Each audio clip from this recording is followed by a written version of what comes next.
Hey, thanks so much for clicking on this video and welcome to the Haves and the Have-Nots review here on YouTube. If you're a fan of Tyler Perry, you've come to the right place. Be sure to click that subscribe button as well as the bell notification icon.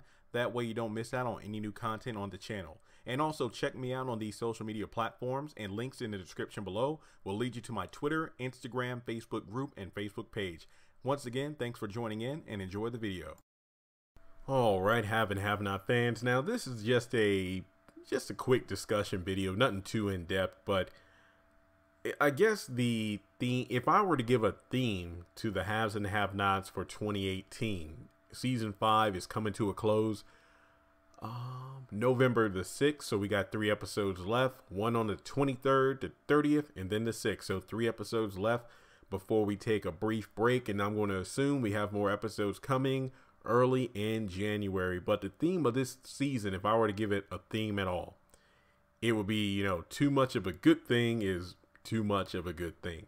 Now, I've said it various times throughout the year, and I'm not retracting my statement that I've said that I'm just excited about getting more haves and the have-nots than ever before, because I'm going to say that we've gotten about maybe between 6 to 8 more episodes than usual within a given year, because typically seasons are about 22 to 25 episodes, but we're getting about 33 in 1 year's time.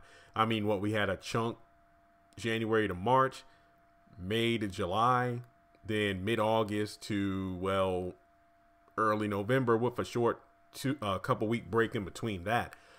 But I think the problem, and again, I don't know much about behind the scenes stuff, so I'm making that clear right up front. I don't know. Maybe because If Loving You Is Wrong ended in March and they're not bringing it back until allegedly January of next year, is that why Tyler Perry put out more haves and have-nots than usual? I mean, I'm not really going to get into full detail. I've done plenty of videos on Viacom and how he's moving over there. You can check those out. But maybe that's the reason that he's pretty much had more haves and have-nots than anything else, due to the fact that he had to fill in the gap. It's like he's contractually obligated to put out a certain amount of episodes of his shows on OWN within a year's time. So instead of putting out like 10 or 12 more If Loving You Is Wrong episodes, he put out more have and have-nots to kind of bridge the gap. Maybe If Loving You Is Wrong wasn't renewed for a new season like the haves and the have-nots did, so that's why he didn't record new episodes until last month in September. That could be another reason. Maybe If Loving You Is Wrong didn't get renewed until the middle of 2018, explaining why he didn't film a new season until recently, and then he'll put that out early next year. That sounds like a reasonable theory. I know I'm making it up myself, but I'm just trying to piece together things that we sort of know with things that, we don't know. But the main reason I feel like having too much haves and have-nots in 1 year's time is a bad thing is because of the way the show is written. This show is definitely not written to be like 40 to 50 episodes a year, due to the fact that the plot is too repetitive. And I feel like this year has done more harm to the show than good in the terms of having it on the air so much. I mean, true, like I said before, with John Snyder on Dancing with the Stars, more people know about his character as Jim Cryer. The Aretha Franklin funeral, the stars of the show were there because that was her favorite show. And then Jeffrey Owens, him going through the Trader Joe situation and then being offered a job by Tyler Perry, bringing even more attention to the show. So more people are in tune or know about the show now than ever, not to mention it finally came on Hulu.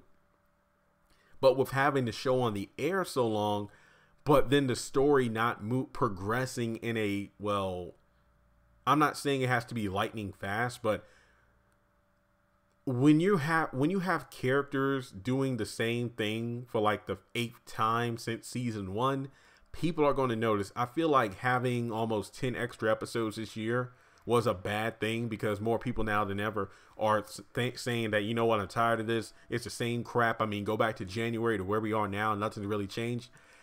It wouldn't be this way if the normal flow of the show went. We have maybe 12 episodes from January to March. Then we will have another 10, 13 episodes in the summer. Then the show will be on break until, January. But to have this many episodes in 1 year, the flaws of the show are more identifiable. It's easier to pick out what's wrong with the show when you watch it too much. Almost like Teen Titans Go on Cartoon Network, like it's always on the channel no matter what.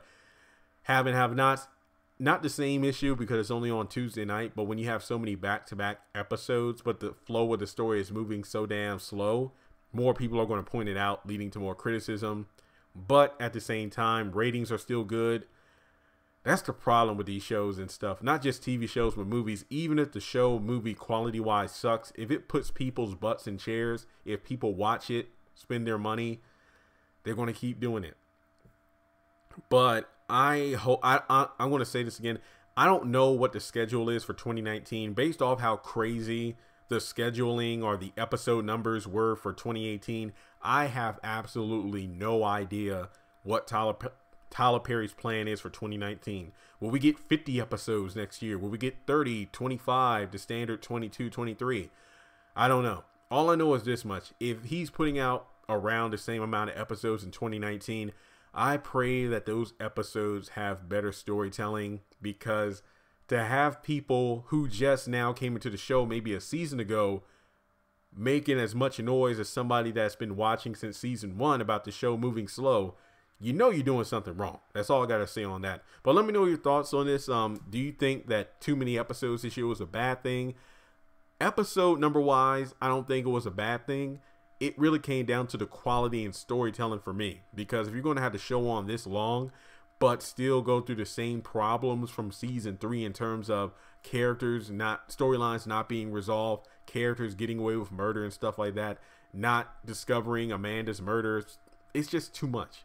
It's too much. So subscribe if you haven't done so already. Let me know your thoughts below, and I'll talk to you all later.